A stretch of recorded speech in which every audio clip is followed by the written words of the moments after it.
Vous avez coutume de dire, je vous cite, que l'innovation sociale et cette capacité à faire fonctionner une idée nouvelle au sein d'un collectif a son principal, sinon entier bénéfice. La question que j'ai envie de vous poser, c'est où s'exerce cette capacité et qui en sont les acteurs ? L'innovation sociale, on la trouve dans beaucoup d'endroits. On la trouve dans les entreprises, on la trouve sur les bassins d'emploi, on la trouve dans les quartiers, on la trouve dans les régions, on la trouve dans des laboratoires, dans des espaces qui sont dédiés à l'expérimentation de l'innovation sociale. On la trouve partout. Il est courant de séparer l'action du secteur public et du secteur privé. Mais il y a un troisième secteur dont on entend beaucoup parler aujourd'hui, qui est celui de l'économie sociale et solidaire, et qui semble finalement tout désigné pour travailler sur cette question de l'innovation sociale. Comment, d'après vous, ce dernier secteur agit dans le sens de l'innovation sociale et quels sont ses atouts ? Alors, si nous commençons par l'économie sociale et solidaire, il est clair que ce secteur se positionne fortement sur le champ de l'innovation sociale. Ce qui est intéressant de voir, c'est de voir quels sont les atouts d'un certain nombre d'acteurs dans ce secteur pour être partenaires des entreprises sur des projets, des processus d'innovation sociale. Je pointerai deux choses. Je pointerai d'abord les associations qui interviennent au sein des communautés, c'est-à-dire qui ont une forte proximité aux collectivités et à la sphère privée, familiale, de voisinage, de loisirs, d'amitié des collectivités et des groupes citoyens. Et ça va de soi, c'est-à-dire que cette proximité leur donne la possibilité d'investiguer et de faire remonter les besoins de ces populations et des populations, et parce que c'est aussi dans ces sphères-là que se retranchent les personnes exclues de la sphère de la consommation, du travail et voire des services publics. Donc proximité aux communautés. Le deuxième groupe que je voudrais pointer, ce sont les fondations et les associations qui fonctionnent essentiellement sur la base du volontariat. Alors pourquoi le volontariat est important ? Pas parce qu'il n'est pas cher ou pas parce qu'il serait l'expression du bon et du bien chez l'homme, mais parce qu'il est l'expression d'une culture d'engagement. Et une culture d'engagement pratiquée à proximité au sein des communautés, elle peut être un excellent tremplin à la mobilisation de ces communautés, ou en tout cas à la mobilisation de champions potentiels, comme les entreprises identifient et mobilisent des champions à la base de leurs organisations quand elles veulent mener un changement. Et je voudrais souligner que les pays anglo-saxons et les pays nordiques savent beaucoup mieux que nous donner cette dimension de mobilisation au volontariat et par là même finalement faire émerger des leaders de l'innovation sociale au sein des communautés et qui restent en proximité de ces communautés.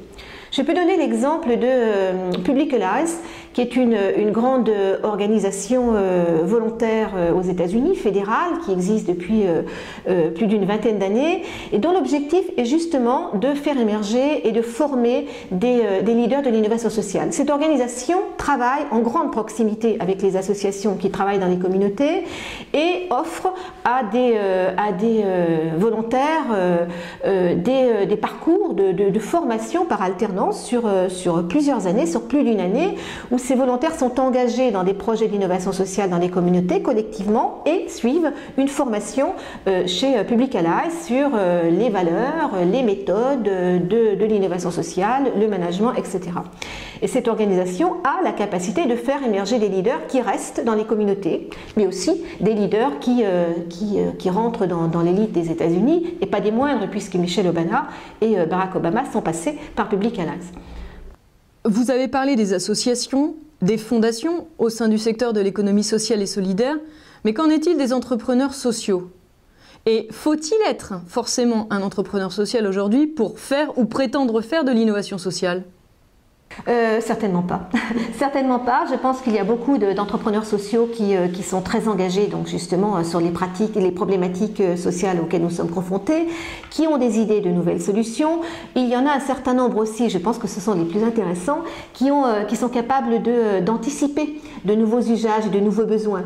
Ceci étant, les entreprises sociales, c'est comme les entreprises en général, les petites entreprises en général, l'innovation n'y est pas généralisée. Et je pense aussi que s'agissant des entrepreneurs sociaux et de la mise en valeur des entrepreneurs sociaux, je crois qu'on confond souvent deux débats.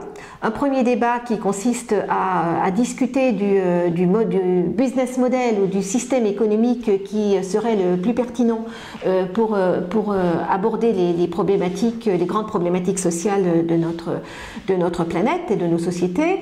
Et puis le débat sur quelles sont les conditions à remplir pour innover socialement et pour générer et mener des processus d'innovation sociale qui aient des vrais impacts sociaux. Troisième chose, j'aurais envie de dire aussi qu'il y a des petits entrepreneurs, des petites agences de design par exemple, des petites agences d'architecture qui à mon avis aujourd'hui contribuent davantage à des processus d'innovation sociale et à l'innovation sociale que nombre d'entrepreneurs sociaux sans profiter des financements du Fonds de l'innovation sociale, sans avoir même à se poser la question de ce qu'ils feront de leur profit, puisque leur première question est, comme beaucoup d'entrepreneurs sociaux d'ailleurs, de rémunérer leur heure de travail à un niveau acceptable. Je voudrais revenir sur la confusion dont vous avez parlé au sujet des entrepreneurs sociaux. Pourriez-vous préciser votre point de vue là-dessus ? Ce que je pense, c'est qu'on a un peu trop tendance dans les médias ou dans les débats aujourd'hui qui sont organisés autour de l'innovation sociale à considérer que l'innovation sociale nécessairement implique des business modèles et un système économique alternatif à notre système économique dominant capitaliste. Et d'où d'ailleurs la confusion qui est entretenue, l'association qui est entretenue entre innovation sociale et économie sociale et solidaire. Et qui fait aussi, quelque part, qui explique que nos institutions reprennent à leur compte une définition institutionnelle de l'innovation sociale qui est celle d'ailleurs du Conseil national de l'économie sociale et solidaire. Passons maintenant, si vous le permettez, au secteur public. Comment voyez-vous son rôle dans l'innovation sociale aujourd'hui ? Le secteur public, je considère qu'il fait œuvre de benchmark aujourd'hui en termes de méthode et de mise en œuvre des processus d'innovation sociale. Le secteur public, c'est son business, de répondre aux besoins sociaux, de logement, d'emploi, etc. Et il a, ces dernières années, il est encore fortement influencé pour se renouveler, pour se rénover, pour rénover ses pratiques, ses fonctionnements et ses pratiques de mise en œuvre des politiques publiques, qu'on pense simplement, mais ce n'est pas le seul facteur, à la crise des finances publiques. Du coup, cette situation a fait émerger des pratiques innovantes dans le secteur public et les pionniers ont été certainement les Danois qui, il y a 10 ans déjà, ont créé le réputé MindLab, qui est un laboratoire interministériel d'innovation sociale qui accompagne les administrations danoises et le secteur public danois à rénover ces pratiques en matière de mise en œuvre des politiques publiques. Il a aujourd'hui des correspondants, une vingtaine à peu près, en Europe, en Australie, aux États-Unis. On peut citer le Helsinki Design Lab, on peut citer le Public Service Lab de Nesta en Grande-Bretagne, ou le SILC, qui est un laboratoire d'innovation sociale dans la région du Kent, qui sont les plus connus. Et puis en France, nous avons la 27e région. Alors pourquoi la 27e région ? Tout simplement parce qu'en France, ce sont les régions qui se sont mobilisées pour développer des pratiques innovantes en interne et en externe vis-à-vis des demandes des citoyens.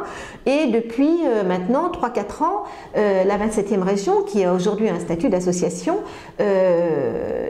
immerge régulièrement dans un certain nombre de régions sur une longue période, à raison d'une semaine tous les 2 mois, des équipes interdisciplinaires qui travaillent ensemble avec les agents des régions et avec les citoyens pour expérimenter des solutions à différentes problématiques choisies par les régions. Et aujourd'hui, la 27e région a même un projet mené dans 4 régions qui doit poser les bases de la création de laboratoires d'innovation sociale au sein de ces régions participantes. Et entre toutes ces initiatives en France, en Suède, au Royaume-Uni, y a-t-il un point commun ? Alors, Ce qui est important de dire, c'est que ce que tous ces laboratoires ont en commun, c'est plusieurs choses. C'est d'abord une démarche d'investigation, d'écoute des besoins, des demandes des citoyens, jusqu'à appliquer des méthodes ethnologiques d'observation des usages. Une pratique d'implication des citoyens dans les expérimentations et de nouvelles idées, de nouvelles solutions par des équipes qui sont menées par des designers. Donc le point commun de ces laboratoires, c'est d'utiliser et de se baser sur les méthodes du design. Autre point commun, c'est une véritable ambition de capitaliser et de conceptualiser ce qui se passe dans les dispositifs, dans les expérimentations qui sont mises en œuvre dans ces laboratoires, avec des pratiques d'échange de bonnes pratiques qui ont lieu aujourd'hui régulièrement entre ces laboratoires, dans un objectif d'appropriation par les agents et par les citoyens des nouvelles solutions qui sont développées. Pourquoi, d'après vous, le design est la méthode choisie par tous ces laboratoires? Quel est selon vous, ou quel peut être selon vous, l'apport des designers dans le processus d'innovation?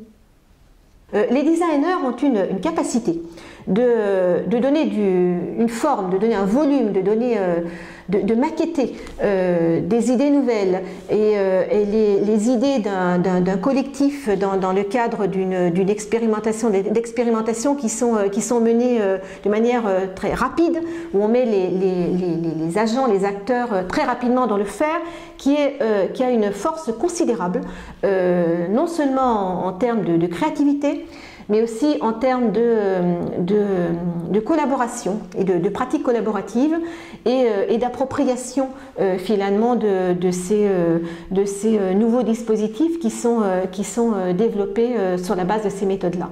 Et je voudrais dire que les entreprises auraient aujourd'hui fort intérêt à se frotter à ce type de méthode et à travailler avec ce type de partenaires. Merci Catherine Bellotti. Je vous propose que nous nous retrouvions dans un troisième et dernier volet consacré à l'innovation sociale sur les conditions favorables à son développement.